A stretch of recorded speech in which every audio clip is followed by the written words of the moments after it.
E aí, pessoal, vamos mergulhar nessa nossa explicação de hoje sobre o verão de 1858. Imagina só uma época em que um cheiro, literalmente um fedor absoluto, conseguiu colocar o império mais poderoso do mundo de joelhos. É loucura pensar que a capital de uma superpotência global foi totalmente paralisada, né? E não por um exército inimigo ou uma crise financeira, mas pelo próprio ar que as pessoas respiravam.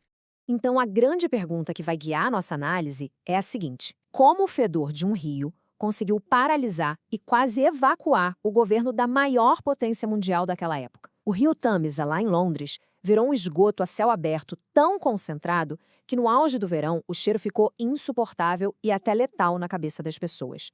Foi tão apocalíptico que o parlamento britânico teve que abandonar o prédio.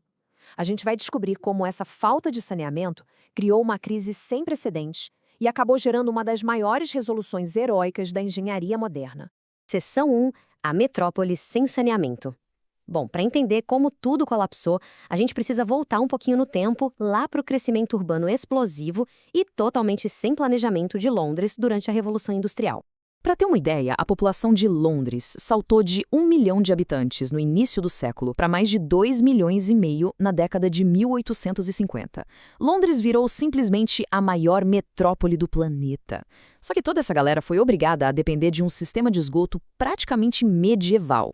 A cidade tinha umas 200 mil fossas negras espalhadas, o que, convenhamos, não estava nem perto de dar conta de uma explosão demográfica dessas. E aí a coisa vira um desastre bem irônico. A invenção do vaso sanitário com descarga tinha tudo para ser um super avanço na higiene, certo?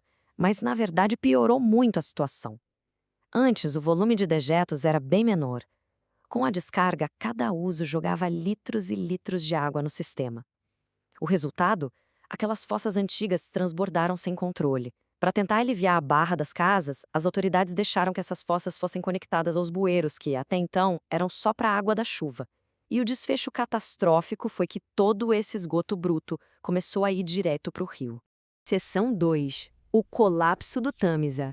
É claro que o principal rio da cidade, que antes era o coração comercial e vital de Londres, não ia aguentar essa carga por muito tempo. O famoso escritor Charles Dickens resumiu esse horror perfeitamente no livro Little Dorrit. Ele escreveu que o Tâmisa tinha virado um esgoto mortal no lugar de um rio agradável e fresco. A cena era visceral, a água estava espessa, escura e abarrotada de todo tipo de sujeira.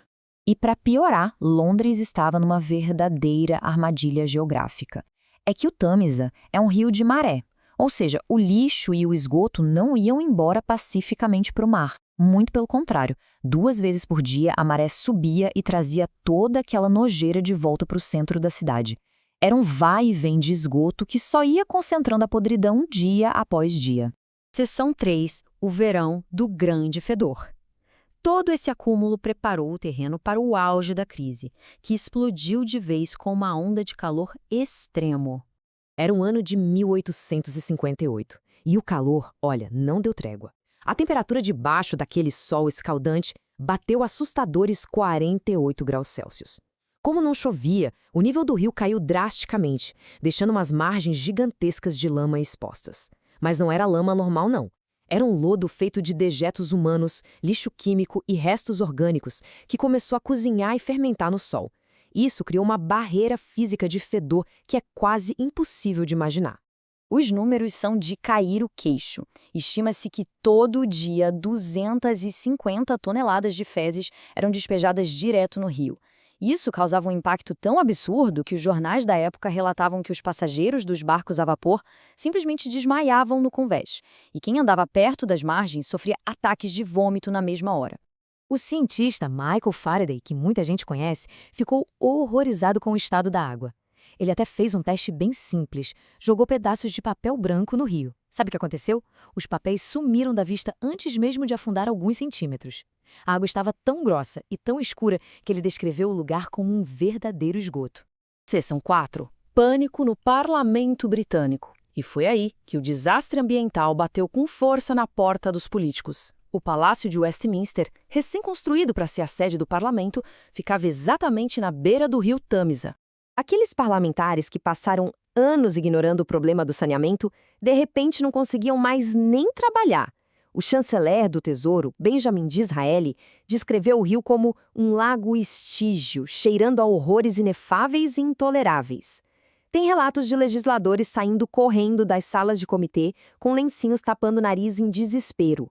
Acredite ou não, eles tentaram medidas totalmente desesperadas. Encharcaram as cortinas imensas do parlamento com cloreto de cálcio para tentar mascarar o cheiro, mas não adiantou nada.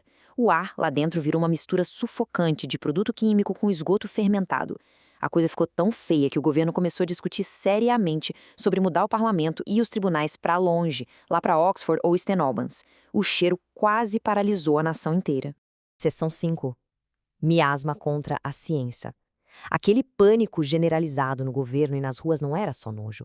Existia um medo genuíno e mortal que era alimentado por uma baita confusão médica da época vitoriana.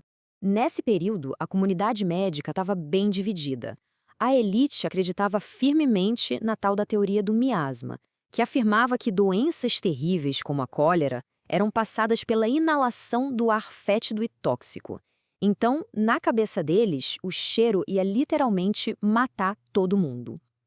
Do outro lado da moeda, tinha o Dr. John Snow, que já tinha provado de um jeito brilhante que a cólera vinha, na verdade, da água contaminada. Só que, infelizmente, as descobertas dele foram ignoradas pelas autoridades. Mas o que é muito curioso é justamente essa ironia histórica da coisa toda. O que forçou os políticos a agirem foi uma crença científica completamente errada. Se eles tivessem aceitado a verdade de que o cheiro em si não causava doença, a solução do esgoto talvez ficasse na gaveta por décadas. Mas como o puro terror do miasma apertou, eles aprovaram em tempo recorde, de 18 dias, uma legislação gigante para limpar a cidade. Seção 6. A solução de Joseph Bazalgette. Com o caos totalmente instalado, a missão de salvar Londres caiu no colo do engenheiro-chefe do Conselho Metropolitano de Obras, Joseph Bazalgette.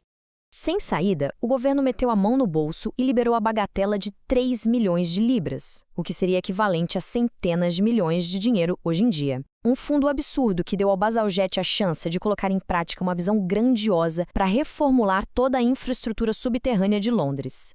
A dimensão do projeto foi surreal. Eles construíram mais de 1.800 quilômetros de esgotos de rua conectados a 132 quilômetros de imensos canos interceptores. E para fazer esse rio de sujeira subir ladeiras contra a gravidade, eles montaram estações de bombeamento gigantescas, movidas a vapor, e diques enormes nas margens do rio. A ideia era interceptar todo o esgoto antes que ele encostasse no Tâmisa e jogar isso muito a leste da cidade. E a construção desses diques, os famosos embankments, mudou a cara da orla de Londres para sempre. Eles criaram aterros, onde colocaram não só os túneis imensos, mas também avenidas, linhas de metrô e parques. E o principal, esse sistema separou fisicamente a água potável dos dejetos. No surto seguinte, apenas um bairro não conectado ao sistema sofreu as consequências. Isso provou definitivamente que o Dr. John Snow estava certo sobre a contaminação pela água e, de quebra, acabou com a cólera na cidade. Só que o detalhe que mostra a verdadeira genialidade desse projeto foi a visão de futuro. Quando a equipe calculou o tamanho necessário dos túneis para a população daquela época, tomou-se uma decisão incrível. Eles dobraram o diâmetro dos canos, prevendo que a cidade ia crescer. E foi exatamente essa sacada de superdimensionar os canos que faz com que o mesmo sistema funcione perfeitamente, atendendo a milhões de pessoas por mais de 150 anos. O grande fedor é o exemplo perfeito de como um desastre ambiental e o absoluto pânico de um cheiro insuportável forçaram um salto monumental no planejamento urbano, salvando, no fim das contas, o centro do maior império do mundo. Isso deixa a gente pensando, quanto da nossa civilização moderna não depende inteiramente dessa infraestrutura invisível que fica debaixo dos nossos pés, né? Bom, deixa aí nos comentários a sua opinião sobre isso. Fala também qual tema a gente deve explorar nos próximos vídeos e, claro, não esquece de se inscrever no canal. Até a próxima!